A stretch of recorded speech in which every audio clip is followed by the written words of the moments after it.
नमस्कार, PS news पर आप सभी लोगों का स्वागत है। गुजरात में कांग्रेस ने जातीय समीकरण साध करके गुजरात में कुछ सीटें जीतने की जुगत लगा रही। माधवराव सोलंकी के खाम के माध्यम से भारतीय जनता पार्टी को गुजरात में चुनौती देने की तैयारी कर रही है कांग्रेस। गौरतलब है कि राज्य में भारतीय जनता पार्टी लगातार 2 चुनाव से सभी 26 सीटें पर चुनाव जीतते आ रही है। 2024 के लोकसभा चुनाव में भारतीय जनता पार्टी ने गुजरात के सभी सीटों पर 5 लाख से अधिक वोटों से जीत का लक्ष्य रखा है, जबकि गृह मंत्री अमित शाह का जो लोकसभा क्षेत्र है गांधीनगर से 10 लाख से अधिक वोट की जीत का लक्ष्य लेकर के अमित शाह चुनाव मैदान में उतरे हुए हैं। ऐसे में गुजरात में कांग्रेस के लिए कोई जगह दिखाई नहीं देती है, लेकिन फिर भी गुजरात कांग्रेस माधवराव सोलंकी का जो खाम समीकरण था, उस समीकरण के माध्यम से भारतीय जनता पार्टी को चुनौती देने की कोशिश कर रही है। जबकि इस बात को भी ध्यान में रखना होगा कि सूरत शहर का जो लोकसभा क्षेत्र की जो सीट थी, इस सीट पर भारतीय जनता पार्टी के मुकेश दलाल निर्विरोध चुनाव जीत चुके हैं। ऐसे में देखना दिलचस्प होगा कि आखिर गुजरात में फिर से क्या भारतीय जनता पार्टी हैट्रिक लगाती है या नहीं। गुजरात भारतीय जनता पार्टी को मोदी का चेहरा है, तो पिछले 10 साल से विकास कार्य और गुजरात में मुख्यमंत्री रहते हुए जो काम उन्होंने किया है, उसको लेकर के गुजरात भारतीय जनता पार्टी लोगों के बीच में है। गौरतलब है कि 2036 की जब ओलंपिक के मेजबानी के लिए भारत दावेदारी पेश करने की तैयारी कर रहा है, वो दावेदारी भी दिल्ली, हैदराबाद या मुंबई जैसे शहरों में ना हो करके अहमदाबाद शहर के लिए पेश किया जाएगा। दुनिया का सबसे बड़ा क्रिकेट स्टेडियम भी अहमदाबाद में नरेंद्र मोदी क्रिकेट स्टेडियम बनके तैयार है। तो सरदार पटेल स्पोर्ट्स कॉम्प्लेक्स भी एक बड़ा स्पोर्ट्स कॉम्प्लेक्स है। गांधीनगर अहमदाबाद में मेट्रो के काम गुजरात में जिस प्रकार से विकास कार्य हुआ है, इन सभी विकास कार्यों को लेकर के और मोदी के चेहरे को आगे रख करके गुजरात भारतीय जनता पार्टी लोगों के बीच में है। कांग्रेस को थोड़ी सी उम्मीद दिखाई दे रही थी पुरुषोत्तम रूपाला के उस विवादित बयान के बाद, जब क्षत्रिय राजपूत समाज ने एक आंदोलन शुरू किया और राजकोट से प्रत्याशी बदलने की भी मांग की थी भारतीय जनता पार्टी से। लेकिन भारतीय जनता पार्टी ने तो प्रत्याशी नहीं बदला, लेकिन कई क्षत्रिय राजपूत राजाओं ने भारतीय जनता पार्टी को समर्थन देने का ऐलान कर दिया।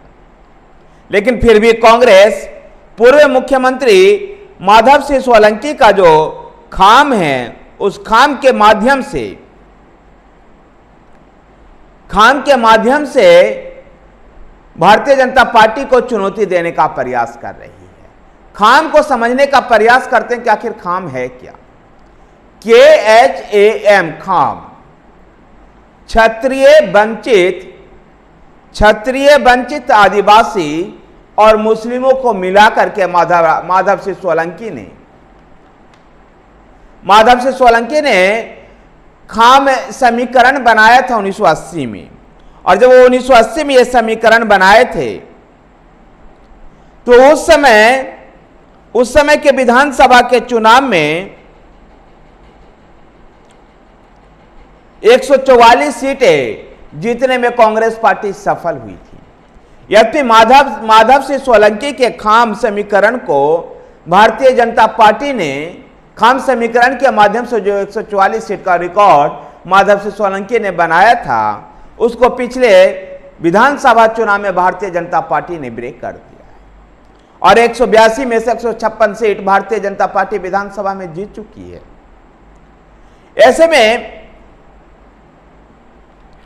ऐसे में गुजरात में कांग्रेस के लिए और आम आदमी पार्टी के लिए कोई बहुत ज्यादा स्पेस दिखाई नहीं देता है। लेकिन फिर भी कुछ एकाध सीटें हैं जहां पर ऐसा लगता है कि फाइट क्लोजली है, नहीं तो 21-22 सीटों पर भारतीय जनता पार्टी आसानी से जीतते हुए नजर आ रही है। जिन सीटों पर फाइट मजबूत हो सकती है वो सीट है उत्तरी गुजरात के सावरकांठा, मध्य गुजरात के आनंद और खेरा, सौराष्ट्र के सुरेंद्रनगर। यह भी विशेषकर रूपाला के बयान के बाद जिस प्रकार से क्षत्रिय आंदोलन उभरा था उसी के बाद के कारण है। आनंद में कांग्रेस ने अपने दिग्गज नेता अमित चावड़ा को चुनाव मैदान में उतारा है। अमित चावड़ा पूर्व मुख्यमंत्री माधव सिंह सोलंकी के भांजे हैं, 3 बार के विधायक हैं, जबकि भारतीय जनता पार्टी ने मौजूदा सांसद मितेश पटेल को चुनाव मैदान में उतारा है। मितेश पटेल को लेकर के आनंद में कुछ नाराजगी भी है। 9 लाख से अधिक क्षत्रिय मतदाता हैं, यह भी एक बड़ा फैक्टर है। लेकिन पिछले चुनाव जो 2019 में लोकसभा का चुनाव हुआ था, जहां पर मितेश पटेल लगभग 2 लाख वोटों से इस सीट को जीतने में सफल रहे थे। सावरकांठा की अगर बात करें तो भारतीय जनता पार्टी ने डॉक्टर रेखा चौधरी को चुनाव मैदान में उतारा है, जबकि शंकर भाई चौधरी को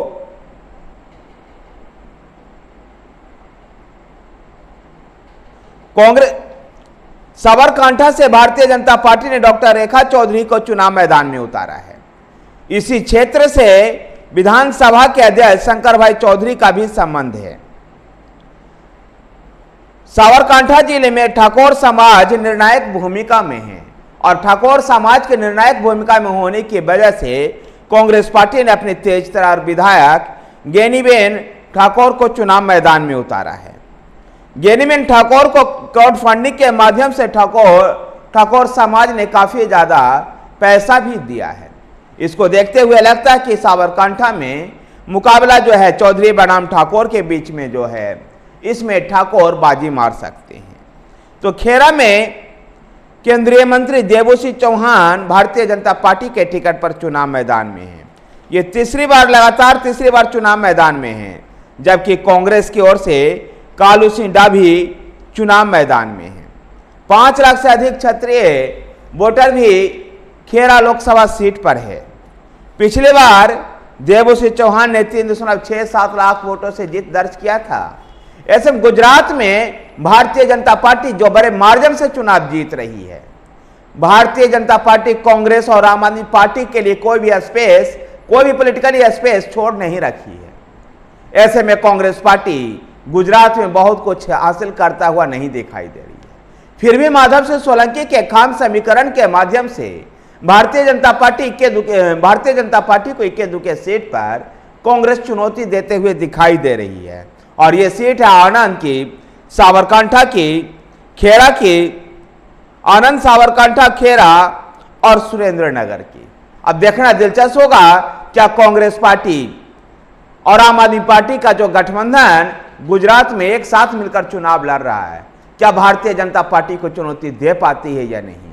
भारतीय जनता पार्टी क्या फिर से एक बार सभी 26 के 26 लोकसभा सीट जीत करके राज्य में हैट्रिक लगाती है। और जैसा कि गुजरात भारतीय जनता पार्टी के अध्यक्ष CR पाटिल का कहना है कि सभी सीटों पर जो जीत का मार्जिन है वो 5 लाख से अधिक वोटों का होना चाहिए, जबकि गृह मंत्री अमित शाह गांधीनगर से 10 लाख वोटों से जीतने का लक्ष्य लेकर के चुनाव मैदान में है। तो सूरत शहर में निर्विरोध भारतीय जनता पार्टी के मुकेश दलाल चुनाव जीत चुके हैं। ऐसे में देखना दिलचस्प होगा कि कांग्रेस पार्टी गुजरात में क्या कुछ हासिल कर पाती है। धन्यवाद साथियों, वीडियो को लाइक कीजिए, शेयर कीजिए, हमारे साथ बने रहने के लिए हमारे चैनल PS न्यूज को सब्सक्राइब कीजिए। धन्यवाद।